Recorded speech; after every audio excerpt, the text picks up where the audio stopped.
Selamat pagi dan salam sejahtera bagi kita semua. Bersama saya Rolando Samsir, saya akan menjelaskan pemeriksaan baterai pada sepeda motor.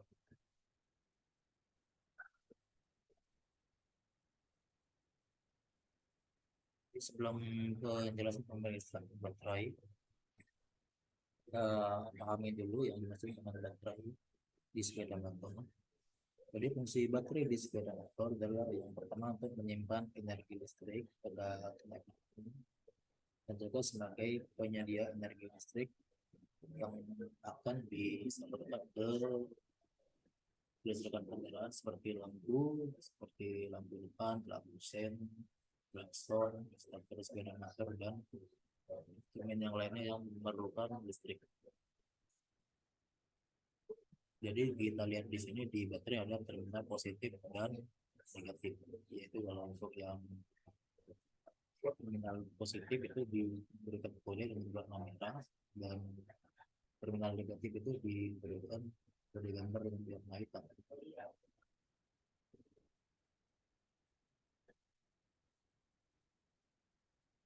Di dalam sepeda motor sendiri akan terjadi yang namanya pengisian arus ke baterai melewati komponen yang bernama generator listrik yang terdapat di area mesin sepeda motor. Jadi fungsi dari generator ini atau disebut dengan nama lain alternator, maksudnya untuk memberikan tekanan yang lebih tinggi yang berfungsi sebagai pengecasan baterai saat sepeda motor kita bergerak atau berjalan gitu. Jadi saat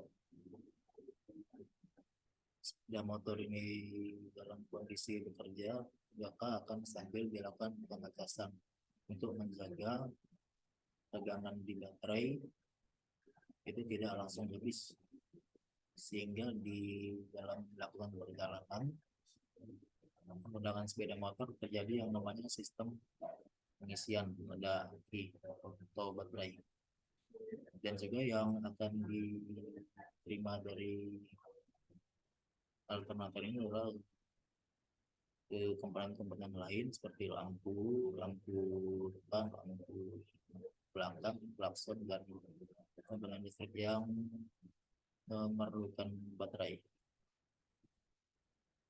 Jadi suatu daya listrik yang dihasilkan generatornya lebih tinggi, terutama saat gas mencapai 3000 rpm, maka komponen listrik akan dilakukan pengecasan sehingga untuk pengecasan stabil di sepeda motornya.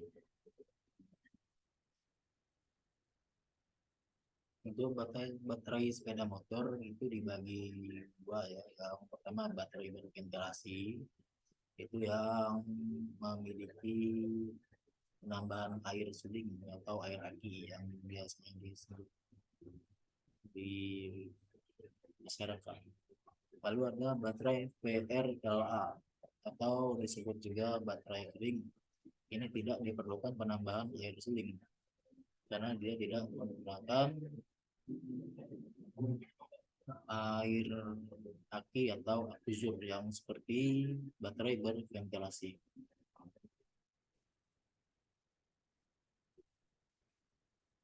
Untuk konstruksi baterai, baterai berventilasi dan baterai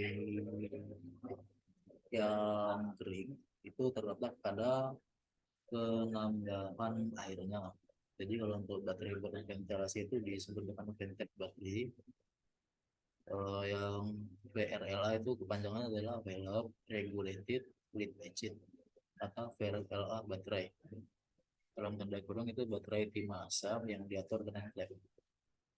Jadi untuk baterai berventilasi ini memiliki tutup steril di bagian atasnya untuk penambahan arus cooling. Dan ada juga lubang pembuangan untuk mengeluarkan gas yang dihasilkan pada sisa pengisian listrik. Jadi air aki akan menguap melewati lubang pembuangan.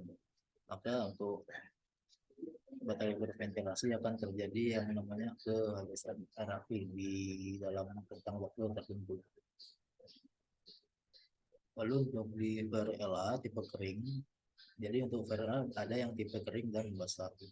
VRLA ini tidak memerlukan penambahan air suling dan tidak mengeluarkan gas pada di listrik. Dan juga tidak ada tutup sel atau lubang pembuangan. Jadi yang terlihat di situ akan ada terminal dan kotak baterai saja. Berbeda dengan yang baterai berventilasi, itu ada beberapa bagian seperti tutup sel, ada 6 tutup sel, terminal positif dan negatif, lalu ada lubang pembuangan hasil gas pengisian listrik, dan juga di situ ada kode upper dan lower level untuk mengetahui batas kekurangan energi. Lalu untuk pelepasan dan pemasangan baterai akan lebih baik untuk melepas bagian negatifnya terlebih dahulu. Karena kalau untuk positifnya itu sudah salah, karena bisa menyebabkan korsleting listrik.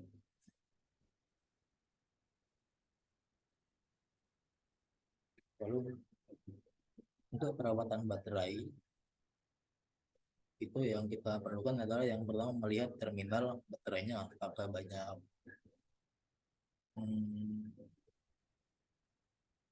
kerak atau apa namanya seperti bubuk di area terminalnya, itu harus kita bersihkan dengan sikat baja karena ini akan mempengaruhi pengeluaran listrik dari terminal menuju ke sistem kelistrikan. Jadi untuk pembersihannya kita menggunakan sikat baja. Sikat baja itu yang kuning yang di lingkar merah itu ya. Jadi untuk terminal aki memang harus bersih, dan tidak boleh ada debu atau bubuk dan lain sebagainya. Karena itu termasuk isolator dan bisa menghambat arus listrik yang keluar ke sistem. Jadi kita lihat perbedaannya setelah disikat dan sebelum disikat. Kalau setelah disikat akan lebih putih. Kalau sebelum disikat di terminal positifnya itu akan lebih gelap. Lalu yang kita lihat di gambar ketiga di bawah itu cukup ya, berarti itu tidak diperlukan rawatan. Tapi tetap harus kita lihat apakah terminal akinya longgar, itu semuanya kita cek di terminalnya. Dan juga di bodi aki itu tidak boleh kembung. Jadi untuk bodi aki itu harus kotak. Jadi ada juga aki yang kembung itu sudah tidak layak pakai dan juga harus segera diganti. Jadi itu termasuk pemeriksaan visual dari pemeriksaan baterai pada sepeda motor.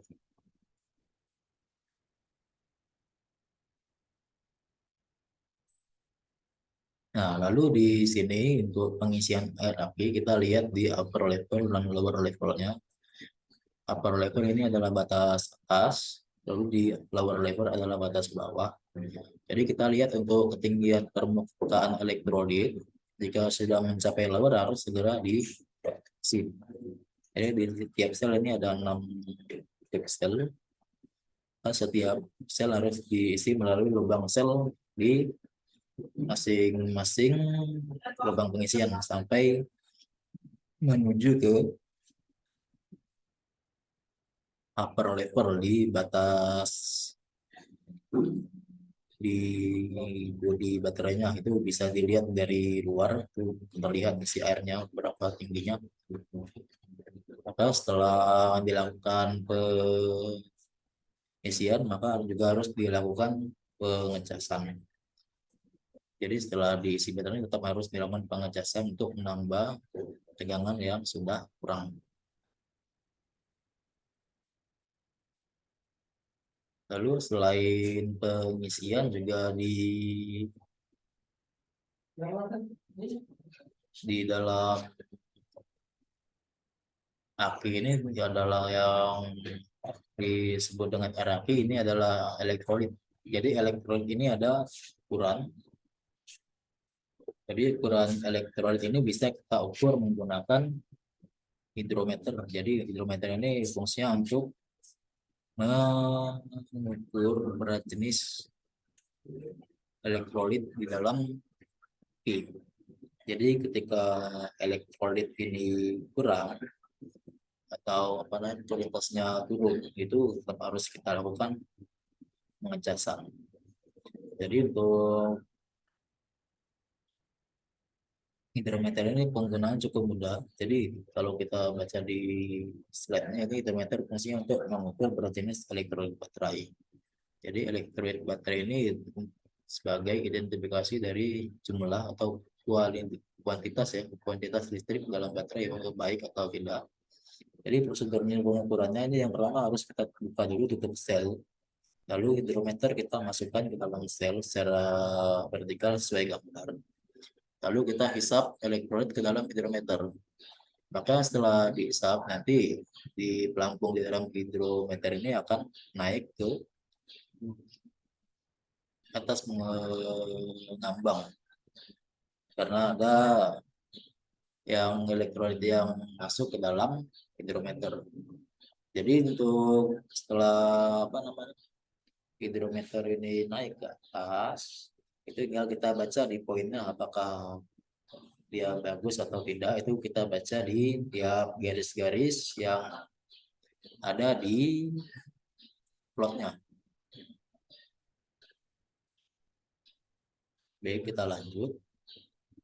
Lalu di pengukuran baterai kita juga harus mengukur voltase ya. Jadi di sini ada yang namanya multimeter. Multimeter ini fungsinya untuk mengukur tegangan baterai. Jadi untuk alat ini terdiri dari display, ada selektor, dan ada probe positif dan probe negatif.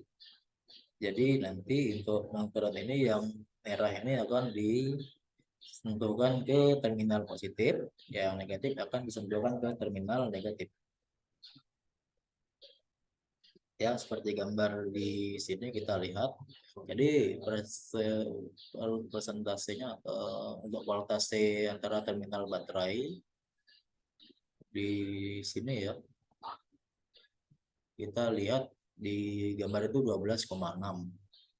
Jadi voltase baterai itu ya jika sebesar 12,4 volt atau lebih tinggi itu menunjukkan bahwa baterai bisa langsung dipakai. Jadi jika voltasenya kurang dari 12,4 volt, maka baterai harus di strom dulu sebelum dipakai atau di charging terlebih dahulu. Jadi kalau misalnya baterainya 11 volt itu nggak bisa dipakai dulu, jadi harus dicas sampai angka 12,4 atau di atasnya.